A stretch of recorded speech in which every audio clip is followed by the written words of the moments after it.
थोड़ा लीनियर है या नहीं। वैसे ये रहा कैमरा, इस कैमरे के बिल्कुल सीधा इसमें है मेरा खोपड़ा, पर फिर भी आके चेक करना है एक बार बीचों बीच है कि नहीं। बीच में नहीं, किधर लेफ्ट इस साइड जाऊँ, इस साइड दिख रहा है, इधर नहीं। इधर जाऊँ, हाँ ठीक है। हाइट वेट सही है, वीडियो टेढ़ा तो नहीं है वैसे तो। थोड़ा इधर हो जाता। चलो, तो मैं ये कह रहा था, मेरी आवाज़ तो आप बैठो आराम से, बैठो बैठो। वैसे तो मेरी जो बकवास है उसको सुनने में किसी को कोई इंटरेस्ट नहीं है, मेरे को भी कुछ बोलने में इंटरेस्ट नहीं हो, तो क्या है, खाली बैठा हुआ इंसान, खाली बैठा हुआ दिमाग शैतान का घर होता है, और शैतान से ज़्यादा खतरनाक कोई इंसान नहीं होता। तो ये यंत्र है, इस यंत्र से नाक पहुँचते हैं। कल शाम को मेरे को हो गया था जुकाम, ऐसे करके नाक को साफ करते हैं, वो देना मूछ काटने का यंत्र। मूछे बहुत बड़ी हैं, एक भड़वा बोल रहा था कि मूछे कटवा लेगा तो ये मुसलमान लगने लगेगा। मैंने कहा अगर ये मूछे में कटवा लूँगा तो हो सकता है कि मैं मुसलमान लगने लगूँ, बट मैं क्यों कटवाऊँगा, मेरी मर्जी नहीं कटवाऊँगा मैं। मुसलमान लगने या बनने के लिए क्या कहते हैं, मूछों को कटवाना थोड़ा ज़रूरी है। आज मैं व्याख्यान दे रहा हूँ, मैंने बहुत सारे व्याख्यान दिए हैं, तो बहुत सारी बार मैं व्याख्यान तो देता हूँ, वो मैं नशे की हालत में देता हूँ। कभी मैं भांग के नशे में देता हूँ, कभी मैं शराब के नशे में देता हूँ। आज मैं किसी नशे में नहीं दे रहा हूँ, आज मैं जुकाम के नशे में दे रहा हूँ, क्योंकि मुझे जुकाम हो रहा है। वैसे तो मुझे गर्मी बहुत लगती है, बट फिर भी मुझे जुकाम है, तो जुकाम के नशे में ये व्याख्यान दे रहा हूँ मैं। वैसे तो सुंदर नगर नाम का एक इलाका है मंडी डिस्ट्रिक्ट हिमाचल प्रदेश में, तो वहाँ पर भी एक रात चांद का दीदार करते हुए मैंने यही व्याख्यान देने की कोशिश करी थी, बट शायद किसी को समझ में आया हो ना आया हो, मुझे कोई फ़र्क नहीं पड़ता। तो मैं बहुत सारे लोगों के बारे में बात करूँगा, बहुत सारे लोगों के द्वारा कहे हुए व्याख्यानों के बारे में बात करूँगा, और उन सबको जोड़ जाड़ के अगर समझ में आ जाए किसी को अच्छी बात, वरना मरा हो गाना। तो पहला कि एक इंसान था जिसकी बहुत गांड फटती थी गरीब लोगों से, और वो बोलता था कि इन लोगों में बैक्टीरिया होते हैं, वायरस होते हैं, तो इन लोगों से थोड़ा दूर रहना चाहिए। वो खाना तो देता था उन लोगों को, बट वो क्या बोलते हैं, बर्तन वर्तन का ध्यान रखता था। मेरे कॉलेज का अलुमनी था, सीनियर था मेरा। तो फिर क्या है, मैंने उसको एक बार ऐसे ही बोला, मैंने उसको एक इच्छा प्रकट करी कि है ना सबको बराबर करने की। तो उसने एक काउंटर स्टेटमेंट दिया कि जब भगवान ने सबको इक्वल बनाया नहीं है तो तुम क्यों करना चाह रहा है। क्योंकि वो झारखंडी था, तो ये झारखंड का तकिया कलाम है। एक तकिया कलाम मतलब झारखंड वाले ऐसे बात करते हैं। तो उसने बोला कि जब भगवान ने सबको इक्वल नहीं बनाया तो तुम क्यों सबको इक्वल करना चाह रहा है। तो बाद में जब मैं चला गया उसके घर से, तब मेरे बाप और मेरे मामा की मौत हो गई और मैंने झारखंड छोड़ दिया और मैं राजस्थान में सेटल हो गया। और इसी बीच उसकी शादी भी हो गई और उसके बच्चे भी पैदा हुए। तो उसके बच्चे को हार्ट में छेद की तकलीफ़ ऐसी जानने में आया मुझे कि उसके लौंडे के हार्ट में छेद पाया गया। अब वो पाया गया या नहीं पाया गया वो तो मुझे पता नहीं, क्योंकि मैं तो डॉक्टर हूँ नहीं जो चेक करूँ। और डॉक्टर अगर झूठ बोल भी दे तो क्या उखाड़ सकते हैं। तो जिनके हार्ट में होल वगैरह होता है उन लोगों को थकान बहुत जल्दी हो जाती है। तो फिर वही कि मैंने भी सोचा कि सही बात है कि जब भगवान ने इक्वल बनाया नहीं, जब भगवान ने उसको नहीं बनाया इक्वल सबके, कि उसको हार्ट में छेद डाल के पैदा किया और उसको स्टेमिना कमज़ोर मिला, तो फिर वो उसके बेटे का इलाज क्यों करवा रहा है आखिरकार, क्यों इक्वल करना चाहता है। तो वो एक स्टेटमेंट वन, ठीक है। अब दूसरा स्टेटमेंट, बहुत सारे स्टेटमेंट आएंगे बीच में इक्वालिटी पर, है ना। वो किसी ने बोला, किसी चूते का स्टेटमेंट था कि an eye for an eye will make the whole world blind. तो मैंने उसमें एडिशन किया कि an eye for an eye can make the whole world blind but at least equal, ठीक है। तीसरा निकोला टेस्ला नाम का एक इंसान था जो उच्च कोटि का साइंटिस्ट भी हुआ करता था। जो कि अपने आखिरी दिनों में किसी होटल के रूम में पड़ा रहा और मर गया। ऐसी कहानी सुनी है मैंने, एक्चुअलिटी में तो मैंने देखा नहीं, क्योंकि मैंने पास्ट टेंस विजिट नहीं किया है कि मैं चेक कर सकूं कि असल में हुआ क्या। क्योंकि पास्ट टेंस विजिट करने की कोशिश तो मैंने बहुत करी, बट मैं कर नहीं पाया। और अब अगर मैं पास्ट टेंस विजिट कर भी लूँ तो हो सकता है कि कोई पास्ट टेंस को एडिट कर ले, क्योंकि धतूरा स्ट्रोमोनियम खाने वाले लोग जो हैं वो पास्ट टेंस को एडिट करने में महारत हासिल है उनको। मैं तो खुद देख चुका हूँ कि कैसे पास्ट टेंस को किसी पास्ट प्रेजेंट फ्यूचर कैसे बदलते हैं। ये चीज़ धतूरा स्ट्रोमोनियम खाने वाले लोग बहुत अच्छे से जानते हैं।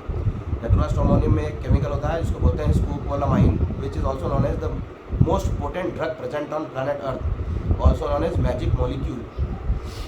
एक और होता है NN डाइमिथाइल ट्रिप्टामाइन DMT, उसको बोलते हैं स्पिरिट मॉलिक्यूल। तो स्पिरिट मॉलिक्यूल और एक है मैजिक मॉलिक्यूल। तो ये स्कोपोलामाइन, धतूरा स्ट्रोमोनियम, इसको बोलते हैं मैजिक मॉलिक्यूल। तो ये बहुत खतरनाक चीज़ होती है। ये इसके लिए कोई इलीगैलिटी नहीं है, कहीं भी उग सकता है, कोई भी उगा सकता है। पर इसको खाने में कोई बहुत बड़ी चीज़ नहीं है।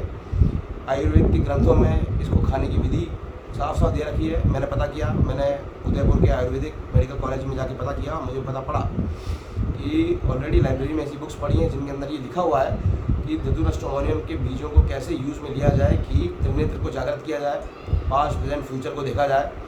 जो जितनी भी सिद्धियाँ होती हैं, जो लोग दूसरों के शरीर में घुस जाते हैं, है ना, ओमनीपोटेंस, ओमनी प्रेजेंस, दूसरों के शरीर में घुसना, परकाय प्रवेश, तो ये सारी सिद्धियाँ एक खोपड़े के अंदर होती हैं। अलग अलग चैनल होते हैं ब्रेन के अंदर, अलग अलग रक्त की धमनियाँ होती हैं, अलग अलग चीज़ों से अलग अलग। ये CPU होता है, सेंट्रल प्रोसेसिंग यूनिट होता है, क्योंकि इंसान एक रोबोट होता है। ये बात तो मैंने पहले ही बता रखी है, वो थोड़ी देर बाद में बात करूँगा इस बारे में। तो ऑलरेडी डॉक्यूमेंटेड फैक्ट है कि धतूरा स्ट्रोमोनियम को कैसे खाते हैं, कैसे यूज़ करते हैं। बट वही बात है कि सबको ये चीज़ पता होती नहीं, मेरे को भी नहीं पता थी। मैं तो क्या है, लॉकडाउन था, लॉकडाउन 2020 में जब मेरे कैनबिस सटाइवा और इथेनॉल का स्टॉक ख़त्म होने वाला था, तब मेरा खोपड़ा ख़राब हुआ और मैं गया और आउट ऑफ सम पोजीशन में भी कुछ पोजीशन हो सकता है कि मुझे किसी चीज़ का पोजीशन हो, और मैं गया और मैंने धतूरा स्ट्रोमोनियम के पौधे 2-4 पौधे उखाड़े और उन पौधों को मैं अपने घर पे लाके मैंने वापस रीप्लांट किया। तो उसके अंदर से एक धतूरा स्ट्रोमोनियम का फ्रेश बल्ब, जो कि हल्का पक चुका था, जो पक जाता है उसके बीज हल्के से पिंकिश कलर के होते हैं, रेडिश, वो मैंने बीज निकाले। बीजों को मैंने चटनी बनाई, उसके अंदर थोड़ी सी काली मिर्च और थोड़ा सी भांग मिलाई और मैं खा गया। तो उसके वो खाने के बाद जो मुझे फील हुआ, तो मुझे ये पता पड़ गया कि धतूरा स्ट्रोमोनियम बहुत खतरनाक चीज़ है, बट बहुत अच्छी चीज़ भी है। और उसको खाने से वो चीज़ें मिल सकती हैं जो मैं काफ़ी टाइम से कोशिश कर रहा था। मैं मेडिटेशन कर रहा था, heart yoga, candle gazing, mirror gazing, मत मेरे को कुछ भी फ़ायदा नहीं हुआ। दुनिया भर की भांग, दुनिया भर की शराब पीने के बाद भी मुझे कोई फ़र्क नहीं पड़ा। बट धतूरा स्ट्रोमोनियम खाने के बाद मेरे ब्रेन के चैनल्स खुलना चालू हो गए। तो वैसे तो मैं एक्सरसाइज करता हूँ, जब when I was in south India, जब मैं कराटे सीख रहा था कलारीपयट्टू 2, तब भी मेरे ब्रेन के चैनल्स खुल गए थे। बट ये बात मैंने किसी को बता दी, और जिसको मैंने ये बात बताई उसने नज़र लगा दी और मेरा काम वहीं पे रुक गया। तो मैं बता रहा था कुछ धतूरा स्ट्रोमोनियम के बारे में, इक्वालिटी के बारे में, मैजिक मॉलिक्यूल के बारे में, निकोला टेस्ला के बारे में। निकोला टेस्ला जो पैदा तो हुआ था क्रोएशिया में, रशिया में एक जगह है क्रोएशिया, वहाँ पर पैदा हुआ था। तो जब वो मरा तो उसने एक लेटर लिखा उसकी मदर को कि मैंने धरती ग्रह के इंसानों के लिए बहुत मेहनत करी, बट ये सब इंसान इतने नीचे निकले कि है ना, मेरी रिसर्च की कोई वैल्यू नहीं करी किसी ने। तो होटल के रूम में उसने अपनी अंतिम सांसें गिनी। ऐसा कहानी में मैंने पढ़ा है, देखा नहीं है मैंने, बिकॉज मैं पास्ट टेंस विजिट नहीं किया। और बाई चांस मैं विजिट कर भी लूँ अब, तो हो सकता है कि कोई धतूरा स्ट्रोमोनियम खाने वाला उसको एडिट कर दे, है ना। तो निकोला टेस्ला नाम का एक इंसान था जो वर्ल्ड का नंबर 1 साइंटिस्ट था, जिसको बोल सकते हैं कि destroyer of the worlds. Even though वो साइंस एंड टेक्नोलॉजी का यूज़ कर रहा था, और करने के बाद उसने क्या कहते हैं, बादल फोड़ने से लेकर अर्थक्वेक क्रिएट करने तक, और बिजली की तलवार और बहुत सारी ऐसी चीज़ें जो नेचुरल कैलामिटीज़ बोलते हैं, तो उन चीज़ों को उसने यूज़ किया, उसको वो एक्शन में लाया। जो सोचने की चीज़ें थी उसने पेन एंड पेपर पे लाके रख दिया उसको। तो मैंने तो उसकी पूजा कर रखी है। मैंने तो निकोला टेस्ला की पूजा कर रखी है मैंने। ओम नीम बगलामुखी कोमा सर्वदुष्टानाम वाचम मुखम परम तम, मैं जीवन के लिए बुद्धि विनाशी लीम फट सुहा करते हैं लोग। मैंने कहा बगलामुखी नाम की जो देवी है वो तो क्या पॉलिटिशियंस का पॉलिटिशियंस की बहुत हेल्प करती है राजपाट में। तो मेरा क्या खोपड़ा गर्म थोड़ा हो जाता है, तो मैं कभी कभी भगवान की ऐसी तैसी कर देता हूँ। तो मैंने और भी बहुत ज़्यादा मंत्र बना रखे हैं। मेरा सर्वदुष्टा नाम, मैंने कहा एक नाम के हज़ारों करोड़ लोग होते हैं, तो मैंने कहा एक नाम का वाचम को स्तंभ करें तो दूसरों के भी पारा बच जाती है। तो सबसे पहले तो मैंने नाम ही हटाया, मैंने कहा सर्वदुष्टा नाम के हटा कर फिर मैंने कर दिया सर्वदुष्ट आत्मा। तो उसके लिए मैंने डेटी बना दिया पशुपति को, क्योंकि पशुपति तो ज़्यादा पावरफुल है बगलामुखी तगलामुखी से। Pashupati is more powerful because it is Pashupati to all the पशुज including homo sapiens which are also known as social animals. तो ओम नीम पशुपति कमा, क्योंकि रुकना पड़ता है ना, पता ही नहीं पड़ेगा कि ओम नीम पशुपति ये फलाना फलाना कुछ भी बोलता रहा इंसान, तो मतलब नहीं कि कॉमा लगाना भी जरूरी है। ओम नीम पशुपति, कल आह्वान करा पशुपति को, ओम नीम पशुपति कमा, हल्का सा रुका, फिर जिसकी आगे 12 बजानी है उसका नाम भी ले सकते हैं, और नहीं तो सर्वदुष्ट आत्मा भी ले सकते हैं। एक मंत्र तो मैंने ये बनाया कि ओम नीम पशुपति सर्वदुष्ट आत्मा वाचा मुखम परम स्तंभय जीवाम कीलय बुद्धिम विनाशय लीम ओम फट स्वाहा। और दूसरा मैंने एक और बनाया ओम लीम वीरभद्र स्वामी कवा सर्वदुष्ट आचार्य वाचा मुखम परम स्तंभय जीवाम कीलय बुद्धिम विनाशय लीम ओम फट स्वाहा। कि जितने भी दुष्ट आचार्य हैं, क्योंकि टीचर तो बहुत हैं दुनिया में, मगर ऐसे भी हरामखोर हैं जो गलत नॉलेज देते हैं। तो ऐसे सारे गुरुओं की बुरी तरीके से गांड मारने का एक यंत्र रूपी एक मंत्र मैंने बनाया। ओम नीम वीरभद्र स्वामी सर्वदुष्ट आचार्य वाचा मुखम परम स्तंभय जीवाम कीलय बुद्धिम विनाशय लीम ओम फट स्वाहा। तो फट बोलने का मतलब ये होता है कि अग्नि में प्रभावित करते हैं चीज़ों को। मैंने ये टेक्नोलॉजी मेरे को आती नहीं थी, तो भीम सिंह राठौर नाम के एक आदमी था, उसने 1 करवाए थे मेरे पापा से। उसके बाद फिर मेरा थोड़ा सा क्या बोलते हैं टेक्नोलॉजी ट्रांसफ़र हुई, हल्की फुल्की, पूरी तो नहीं हुई, हल्की फुल्की ट्रांसफ़र हुई। तो निकोला टेस्ला के बारे में तो मैंने बता दिया कि क्या बोलते हैं कि हैवक और डिस्ट्रक्शन क्रिएट करने वाला इंसान जो कि कर सकता था, बट ये वो नहीं कर पाया। हो सकता है उसकी आत्मा ने की, आत्मा कर ले उसकी, क्योंकि आत्मा तो अमर होती है। तो मैंने सुना है कि उसकी आत्मा, उसके जो एशिस थे, उसके जो शरीर को जलाने के बाद उसने पावर ऑफ अटर्नी में लिखा होगा कि उसके जो शरीर को जला दिया जाए, और एशिस को कुछ उसके शरीर के जो एशिस हैं वो अभी भी एक बॉल के अंदर बंद करके क्रोएशिया के म्यूज़ियम में रखे हुए हैं। तो मैंने पर्सनली जब मैंने भांग में धुत होकर उसकी पूजा करी थी, तो मैंने उसकी फ़ोटो को लिया, मैंने एक शनि ग्रह का यंत्र बनाया, उसके सामने उसकी फ़ोटो रखी, उसके सामने मोमबत्ती रखी, और मोमबत्ती को जला के भांग में धुत होकर मैंने उसको याद किया। तो एकदम से मेरे हार्ट चक्र में फट से आत्मा घुसी। बट उस टाइम मैं बहुत छोटी जगह में था, छोटी जगह मतलब जैसे केदारनाथ में वो हल्की सी गुफा बनाई ना, टेढ़ी सी गुफा जिसमें वो चूतिया नरेंद्र दामोदर दास मोदी अपनी घाण मराने की एक्टिंग करता है, तो वैसी छोटी सी गुफा मैंने अपने घर में भी बनाई थी। तो वहाँ पर मैंने आत्मा खींची, मैंने उसको याद किया, और एकदम से मेरे हार्ट चक्र में बहुत ज़्यादा एनर्जी फील हुई। तो मुझे लग गया कि इतनी ज़्यादा एनर्जी इतनी छोटी जगह में आ रही है। तो मैं वहाँ से निकला फटाफट। फिर बाद में मैंने उसकी पूजा पाठ नहीं करी। फिर बाद में मैंने आर्क वेल्डिंग मशीन खरीदी। तो मुझे ये इंट्यूशन आया कि आर्क वेल्डिंग मशीन से मैं चाहूँ तो किसी को भी, मतलब आर्क वेल्डिंग मशीन में कुछ मॉडिफिकेशन मैं करूँ तो मैं किसी को भी बिना हाथ लगाए ऐसा क्या बोलते हैं, ऐसा पोटेंशियल डिस्चार्ज फेंक सकता हूँ दूर से ही कि किसी का भी खोपड़ा स्वाइप ऑफ कर सकता हूँ मैं। किसी के भी खोपड़े से आत्मा निकाल के बाहर शरीर वहीं कहीं गिर जाए। तो ऐसी चीज़ें पॉसिबल है दुनिया में, सब कुछ पॉसिबल है, एवरीथिंग इज़ पॉसिबल। तो बात में करा था निकोला टेस्ला की। तो निकोला टेस्ला ने एक थ्योरी जिसको बोलते हैं फ्लैट अर्थ थ्योरी, वो प्रोफेस करी थी। फ्लैट अर्थ थ्योरी में उसने ये प्रोफेस किया कि जैसे मुसलमानों में, इस्लाम जो धर्म है उसमें भी कुछ किताबों में लिखा गया है कि ये धरती ग्रह जो है ये एक चपटा ग्रह है, यहाँ पर सब पैदा होते हैं, मतलब पैदा होते हैं ये तो नहीं पता मुझे, बट हाँ इस टाइप का मुसलमानों के धर्म ग्रंथ नहीं पढ़े। मैं हैदराबाद गया था स्पिरिचुअल नॉलेज को लेने के लिए, बट मेरे को मना कर दिया लोगों ने। हो सकता है इसलिए मना कर दिया क्योंकि गांड फट रही हो। तो सोचा कि हिंदू धर्म में पैदा हुआ है, इसने हिंदुओं की गांड मान ली, कि हमारा पता पड़ गया हमारी गांड मान लेगा, है ना। क्रिश्चियन बनने की भी कोशिश करी मैंने वायनाड जाकर, बट वहाँ भी मेरे को वहाँ से भी मेरे को लात मार के भगा दिया गया।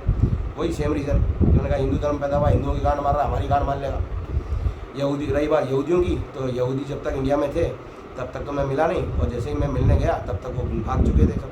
ऑलमोस्ट 99.99% यहूदी सब निकल गए थे। सिर्फ साउथ इंडियन कुछ थे इंसान जो यहूदियों की एजेंसी जिन्होंने ले रखी, और वो भी बॉम्बे शिफ्ट हो गए थे हिमाचल से। तो एक अंग्रेज़ों की भी कोई थ्योरी है, मेरे को ज़्यादा से पता नहीं। इसमें फर्मामेंट नाम का एक आसमान होता है, फर्मामेंट। है ना। और मुसलमानों में होता है आसमान। मुझे ज़्यादा मुसलमान धर्म के बारे में नहीं पता मुझे, बट इतना पता है कि जब ये लोग अजान पढ़ते हैं तो ये खोपड़ा जो होता है, खोपड़ा इसको धरती पर टिकाते हैं, मतलब सजदा करके। सजदा का मतलब नहीं पता मुझे, बट थोड़ा बहुत फीलिंग है। सजदा तो करते हैं धरती गिरह का, और भीख मांगते हैं अल्लाह से, ठीक है। क्योंकि क़यामत ऊपर से आती है, नीचे से भी आती है, नीचे से आता है जलजला, अर्थक्वेक, और ऊपर से आती है क़यामत। तो गांड फटती है जिनकी, फिर भले ही वो, मुझे नहीं पता कि कुछ गलत किया या नहीं किया मुसलमानों ने, बट ऐसा ही करते हैं मुसलमान। जब अजान पढ़ते हैं तो वो सजदा तो करते हैं धरती गिरह का, ऐसे ही करके, और फिर ऐसे भीख मांगते हैं अल्लाह से। तो मैं तो ऐसे करता हूँ, ऐसे। तो फिर मैं क्या था, फ्लैट अर्थ थ्योरी के बारे में एक, उसमें अब मैं एस्ट्रोलॉजी और एस्ट्रोनॉमी को बीच में लाऊंगा। एस्ट्रोनॉमी को और एस्ट्रोलॉजी को बीच में लाऊंगा कि एस्ट्रोनॉमी के हिसाब से साइंटिस्ट से लेकर जो हज़ारों करोड़ों साल पहले जो चूतिए हुआ करते थे, जिनके पास अक्ल होती थी और जिनके पास ब्रेन होता था, जो कंप्यूटर की तरह चलता था, तो उन चूतियों ने एस्ट्रोलॉजी बनाया, है ना। तो उन लोगों चूतियों ने एस्ट्रोलॉजी बनाया। उनको ये पता था कि कौन सा ग्रह, कौन सा नक्षत्र कितने होते हैं और कब कहाँ मूव करते हैं। तो उनके पास पांचांग करके एक बुकलेट होती थी, है ना। फिर नाम का एक था रावण, जिसका नामकरण खुद लॉर्ड शिवा ने रखा था। तो उसकी इतनी औकात होती थी कि वो ग्रह नक्षत्र को इधर उधर कर देता था।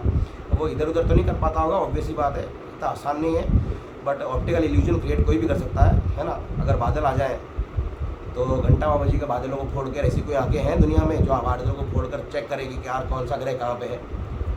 तो ऑप्टिकल इल्यूजन तो कोई भी क्रिएट कर सकता है। मैंने सुना कि रावण भी धरती ग्रह का एक बहुत बड़ा साइंटिस्ट हुआ करता था,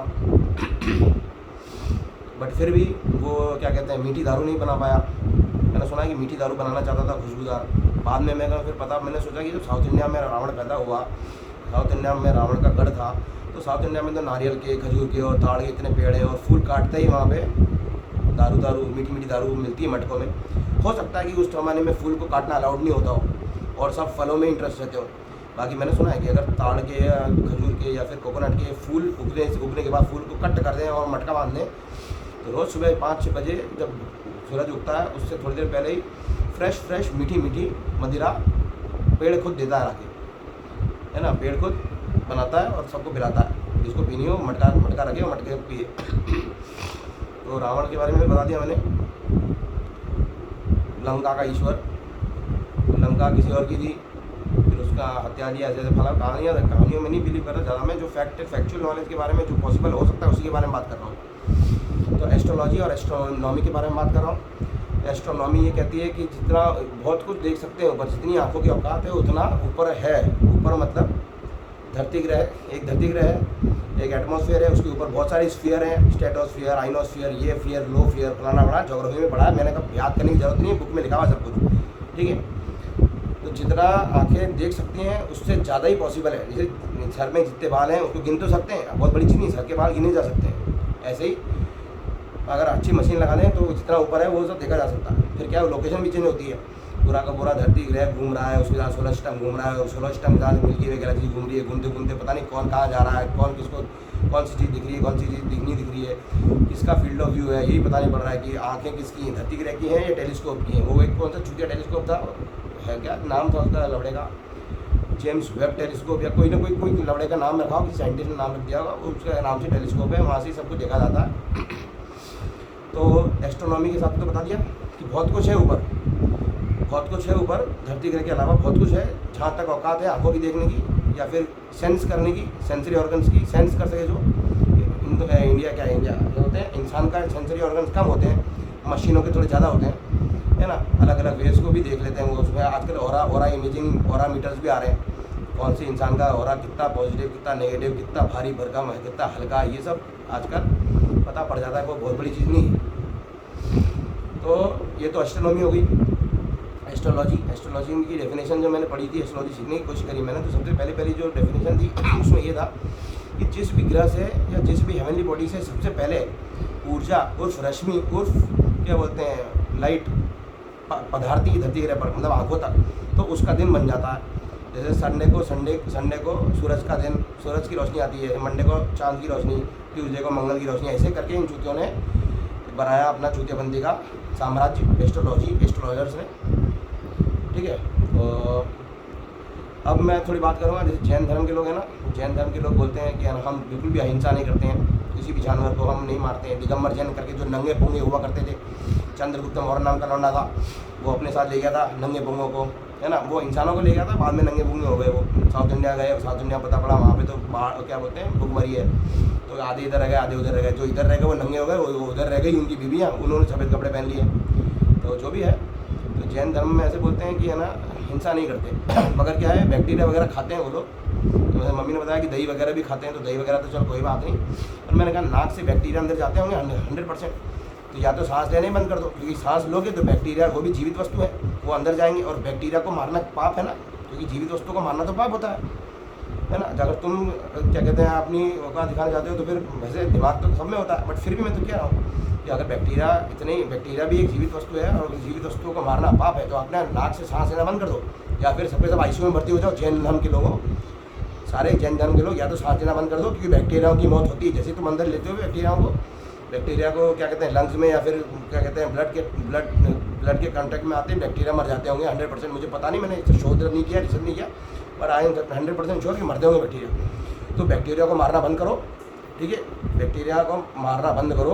और क्या कहते हैं जैन धर्म के लोग सारे जो फॉलो करते हैं जैन धर्म को, स्ट्रिक्टली फॉलो करो, सांस लेना बंद कर दो, या फिर ICU में भर्ती हो जाओ, जिससे कि क्या एक बूंद बैक्टीरिया भी अंदर ना आ जाए। ओके, अब मैं इस्लाम के बारे में बात कर रहा हूँ, ठीक है। इस्लाम के बारे में बात करने से पहले मैं एक बात और बताना चाहूँगा, जो मेरा पर्सनल एक्सपीरियंस है ना। हिंदू धर्म में बोला कि 86 लाख या 86 करोड़ योनियाँ फोनियाँ होती हैं, उसमें भूत प्रेत पिशाच चांडाल अंडाल फांडाल वो सब भी आते हैं। तो उससे मेरा कोई लेना देना नहीं है, पर मैं तो कह रहा हूँ कि ना, जैसे जितना भी अवेलेबल है ऊपर, जितना भी अवेलेबल है ऊपर, फर्मामेंट के भी ऊपर, फर्मामेंट के आसपास तो सैटेलाइट वगैरह हैं, जहाँ पे इंसान प्रजाति के जानवर प्रजाति के इंसान बैठते हैं सैटेलाइट्स में, स्पेस स्टेशन वगैरह में। उनसे भी ऊपर जो हेवनली बॉडीज़ हैं, है ना, स्टार्स वगैरह हैं, तो जितना ऊपर है उतना ही नीचे भी है ना। तो अब मेरे हिसाब से क्या अर्थ, मैंने कहीं पे पढ़ा भी है ये चीज़, मेरे को कंफर्म नहीं कहाँ पढ़ा है। तो अर्थ जो है, प्लेनेट अर्थ, वो ऐसा सुनने में आया है कि एक इकलौता ऐसा प्लेग्राउंड है।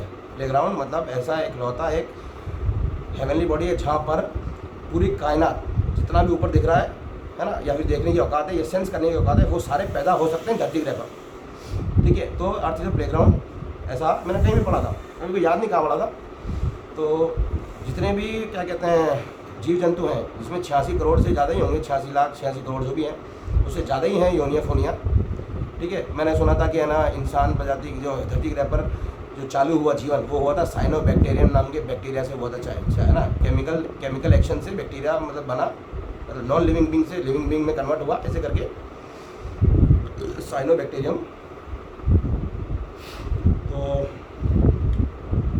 तो जितना ऊपर है तो सबका कंट्रीब्यूशन नीचे है, तो सबकी रिस्पेक्ट करनी ज़रूरी है। क्योंकि क्या है ना,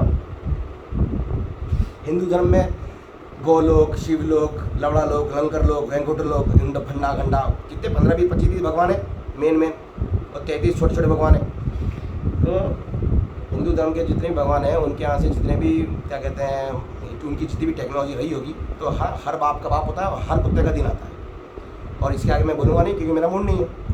तो मैं ये कह रहा था कि जैसे जो एंथ्रोपोलॉजिस्ट या जो क्या बोलते हैं एक्सकेवेशन करते हैं लोग, तो उन्होंने पाया गया है कि है ना, इस धरती ग्रह पर इतने खतरनाक भगवान भी पैदा हो चुके हैं, है ना, इंसान रूप में, जानवर रूप में, हाइब्रिड रूप में, कि है ना, जिनकी पूजा पाठ करके अपने आप को तोप समझ रहे हैं लोग, वो तो कुछ भी नहीं है। बट क्या है, हिंदू धर्म वाले थोड़े इंटेलिजेंट ज़्यादा होते हैं। तो मैं गाना सुन रहा था अभी थोड़ी देर पहले, एक गाना था, उसमें गाने में कुछ बोल थे कि राम से चल के राम पे आए। तो मैंने कहा वो मैंने सुना है, शुक्राचार्य नाम का वो लौंडा था, तो उसने है ना क्या कहते हैं, सारे अब्राहमिकल जो रिलीजन थे, इंक्लूडिंग यहूदी, क्रिश्चियनिटी एंड मुसलमान धर्म, वो सब उसी ने बनाए थे। क्या नाम है उसका, शुक्राचार्य, इसको बोलते हैं कि राक्षसों का गुरु, या फिर अब वही है, राक्षसों का गुरु बोला। तो मैंने कहा इसमें भी 5-6 प्रजाति के लोग हैं। मैंने कहा देवता, देव, दानव, असुर, राक्षस, दैत्य, ये 5 तो मैंने बता दिए। उसके अलावा मानव तानव भी होते होंगे, फिर अभी रोबोसेपियन भी होते हैं, रोबोट्स। वो एक आदमी था, उसका नाम था बड़ा बर्बरीक, है ना, वो बड़ा बारीक था, नैनोबॉट। एक मूवी देखी होगी रोबोट 2.0, उसमें एक छोटा टिंगू होता है, नैनोबॉट, एक बड़ा टिंगू होता है ना। तो बड़ा बारीक था वो, नैनोबॉट टाइप का था वो, ठीक है। तो रोबोसेपियंस भी होते हैं, होमोसेपियंस, रोबोसेपियंस, है ना। और बाकी तो आजकल वैसे पता नहीं, वहाँ पे एक मूवी देखी होगी अवतार करके मूवी थी, उसमें नीले कलर के लोग थे, उसमें वो क्या कहते हैं डायनासोर पे तबलिक तबलिक तबलिक तबलिक करते थे, है ना। तो वो लेमूरियन डायनेस्टी करके थी एक, चाइना में ऊपर वहाँ पे। तो उस समय ऐसे लोग हुआ करते थे जो है ना बड़े हाइट वेट उनके खतरनाक थे, और डायनासोर टाइप के लंबे चौड़े जानवरों के ऊपर वो तबलिक तबलिक करते थे, उड़ते भी थे वो, ठीक है। वैसे थे कि उड़ते भी थे, नीचे चलते भी थे और पानी में भी घुस जाते थे। मतलब जो होते हैं ना तीनों लोक में उनका वर्चस्व स्थापित था, भले ही उनका हिंदू धर्म से कोई लेना देना नहीं था, बट उनको उनके बाद तीनों लोगों में आधिपत्य जमाने की औकात थी। तो मैं क्या कह रहा था, मैं बहुत कुछ कह रहा हूँ, कभी कभी मैं कहते कहते भूल भी जाता हूँ, बट उससे कोई फ़र्क नहीं पड़ता। बट मैं जो बोल रहा हूँ वो आगे पीछे बोल ही दूँगा। तो हर एक चीज़ की इज्जत होती है और हर एक चीज़ का कंट्रीब्यूशन होता है। इसलिए जितने भी बहुत खतरनाक डायनेस्टीज़, मतलब डायनेस्टीज़ हुआ करती होंगी, उसका कंपोनेंट कम भले ही हो गया मैग्नीट्यूड, बट वो है प्रेजेंट। जैसे डायनासोर अगर मर गए तो वो छोटे छोटे मच्छरों के रूप में आ गए। तो मच्छर मारने में मज़ा आता है। मच्छर को अगर मार के अगर हल्का सा उसका खून लग जाए ना होठों पे, तो होठ फूल जाते हैं। तो ना मैग्नीट्यूड होता रहता है कम ज़्यादा, क्योंकि कॉस्मिक एनर्जी आती है तो मर जाते हैं आत्मा फात्मा परमात्मा। तो किसी ज़माने में हो सकता है कि जो हिंदू धर्म के भगवान हुआ करते हों, उनकी घाड़ में या उनके खोपड़ में सच में इतनी दम होती हो कि आँखों से ही जला के भस्म कर देते हों। बट आज की तारीख में प्रैक्टिकली जो पॉसिबल है उसी के बारे में बात करेंगे। वैसे तो मैंने बोला ना, आर्क वेल्डिंग मशीन से आर्क निकाल के फेंक सकते हैं सीधा, यहीं ऐसे ही किसी भी इंसान को फट करके हल्का फुल्का इधर से ऐसा, मतलब क्या कहते हैं एपरेटस लगा कर, ऐसा पॉसिबल है कि है ना। सिर्फ एक डेडली केस इसको बोलते हैं, तो उसने डेथ रे भी बनाई थी। निकोला टेस्ला ने एक डेथ रे नाम की चीज़ भी बनाई थी कि घूर के देख लिया वहीं का वहीं सामने वाला इंसान खल्लास। तो एवरीथिंग इज़ पॉसिबल। तो हर चीज़ की इंपॉर्टेंस होती है, हर चीज़ की वैल्यू करनी चाहिए। इसलिए जैन धर्म के लोग वो तो कम वैल्यू करते हैं। मैंने कहा पूरी वैल्यू करो, और तो और करनी ही है तो पूरी वैल्यू करो। तो पशुपति नाम का जो भगवान है, Lord of the beast, including in Homo sapiens, क्योंकि होमोसेपियंस भी बीस्ट ही है, वो थोड़े बहुत सोशलाइज बीस्ट है। तो पशुपति की दो जगह होती है पूजा, एक तो नेपाल में होती है और एक फॉरेन कंट्री में एक आइलैंड है वहाँ पे होती है। तो मेरे को इंट्यूशन से पता पड़ा था। तो जो वहाँ पे नेपाल में पूजा होती है ना, वहाँ पे तो चूतियाबंदी की पूजा होती है, वहाँ पे तो जानवरों को काटते हैं और बलि देते होंगे, पूजा आइडिया नहीं ज़्यादा। बट फॉरेन कंट्री में जहाँ पशुपति की पूजा होती है, वहाँ पर इंसानों के छोटे छोटे बच्चों को काट पीट के उनका खून कढ़ाई में रखकर गर्म करके वहाँ पे, जिनको बोलते हैं फ्री मेसन नाम के लोग होते हैं, तो वो उम्र बढ़ाने के लिए अपनी क्या बोलते हैं छोटे बच्चों की बलियाँ देते हैं। तो क्वीन एलिजाबेथ या क्वीन विक्टोरिया नाम की लौंडिया थी, वो भी ऐसे ही करती थी, बच्चों को पिकनिक पे ले जाने के बहाने ले जाती थी और फिर बली कर देती थी। तो ये सब चलता है, ये दुनिया में तो चल ही रहा है, इंडिया में भी कहीं ना कहीं हो ही रहा होगा। और नहीं भी हो रहा हो तो उससे क्या फ़र्क पड़ता है। वैसे भी इंडिया ऐसी जगह है ना कि धूल मिट्टी में मिला देना चाहिए इंडिया को। ऐसे नीच लोग हैं इंडिया में, बहुत ज़्यादा हरामखोर लोग हैं। मेरा बस चलेगा ना तो भले ही मैं मतलब मैं भी मर जाऊँ तो भी मुझे कोई फ़र्क नहीं पड़ेगा, मैं मार के मरूंगा। और ऐसे नीच लोगों को तो बहुत बुरी तरीके से मारूंगा, न्यूक्लियर बम फोड़ दूंगा, स्केलर में हुई वो पूरी तरीके से, जैसे चांद पर जैसे धब्बे हैं ना गोल गोल, वैसे हिंदुस्तान की धरती पे गोल गोल धब्बे हो जाएंगे। इतना खोपड़ा खराब है मेरा, हिंदुस्तानियों ने इतना दिमाग खराब किया ना मेरा मन करता है कि भून डालूं पूरे हिंदुस्तान को।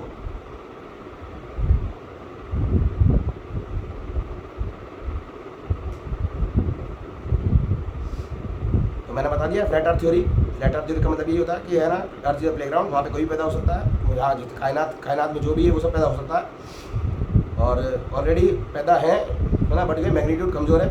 तो क्या है, मैंने एक बार दलाई लामा नाम का एक लौंडा था, उससे मैंने ट्विटर पर बात करी थी। तो मैंने दलाई लामा को जैसे ही मैंने नॉर्मल सी मैंने एक ट्वीट किया था कि मैंने एक काम करो, भांग में धुत होकर जितने भी बड़े बड़े ऊंचे पहाड़ हैं धरती पर, उन सब पहाड़ पर जाकर भांग में धुत होकर पूजा पाठ करी जाए, है ना। और जितनी भी गद्दावर आत्माएँ हैं जो रह चुकी हैं धरती पर बट चली गई, जैसे वो इजिप्ट के फेरवास थे, वो चले गए थे वापस नहीं आए, है ना। तो मैंने कहा जितनी भी गद्दावर आत्मा इस धरती पर पैदा हो चुकी हैं अनगिनत सालों से, मैंने कहा उन सबको वापस बुलाने का मूड है मेरा। मैंने कहा भाग में धुत होकर जितने भी बड़े बड़े ऊंचे पहाड़ हैं वहाँ पे जाके तपस्या की जाए। तो वो लवड़ा दलाई लामा उसने मेरे को क्या बोला, आंसर दिया कि मैंने कहा मंगल ग्रह बनाना चाहता है कि धरती को। मैंने कहा कोई ज़्यादा फर्क नहीं पड़ता मेरे लिए अगर चीना, मेरे लिए अगर धरती ग्रह अगर मेरे को बेनिफिट नहीं देगा ना, अगर धरती ग्रह पर रहते हुए मैं आराम से खुश नहीं रह पाऊँ, तो धरती ग्रह को मंगल ग्रह बनाने के लिए मैं साइंटिस्ट कैटेगरी के और पॉलिटिशियन कैटेगरी के लोगों के अंदर घुसकर वर्ल्ड वॉर करवा सकता हूँ। और वर्ल्ड वॉर ही नहीं, स्पेस वॉर भी करा सकता हूँ। सारी टेलीकम्युनिकेशन सैटेलाइट फोड़ दूंगा, सारा टेलीकम्युनिकेशन बंद हो जाएगा और क्या कहते हैं सब कुछ खत्म कर सकता हूँ मैं, ठीक है। पर मैं लॉर्ड शिवा की तरह मैं मेरे अंदर मैं ना वो खोपड़े में दम नहीं है कि मैं अपनी आंखें दिखाते ही भस्म कर दूँ किसी को। बट हाँ ये है कि आदि शंकरा स्टाइल में किसी के भी अंदर घुस सकता हूँ मैं। अभी तो मैं सिर्फ बाहर निकला हूँ, जिस दिन घुस गया ना उस दिन ये बात नहीं करूँगा मैं। ये तो मैं ऐसी वार्निंग दे रहा हूँ इंसान प्रजाति के जानवरों को और जानवर प्रजाति के इंसानों को कि मरने से पहले भी जीते जी मैं शरीर छोड़ के किसी के अंदर घुस गया ना अगर तो मैं तिया पाचा कर दूँगा धतीरेगा। एटलीस्ट जिनके पास औकात नहीं है ना धतीरे छोड़ के जाने की वो तो मर ही जाएंगे। बहुत सारे तो ऐसे हैं जो तैयार बैठे हैं धतीरे को छोड़ने के लिए। वो इलोन मस्क नाम का लौंडा है ना, और वो ब्लू ओरिजिन भी है, वो सबको वो पैसे वालों को ऊपर ले जा रहा है दूसरी दुनिया में, है ना। तो जिनके पास पैसे नहीं है ना उनको मरने के लिए तैयार रहे, ठीक है। चलो bye bye, good night, see you.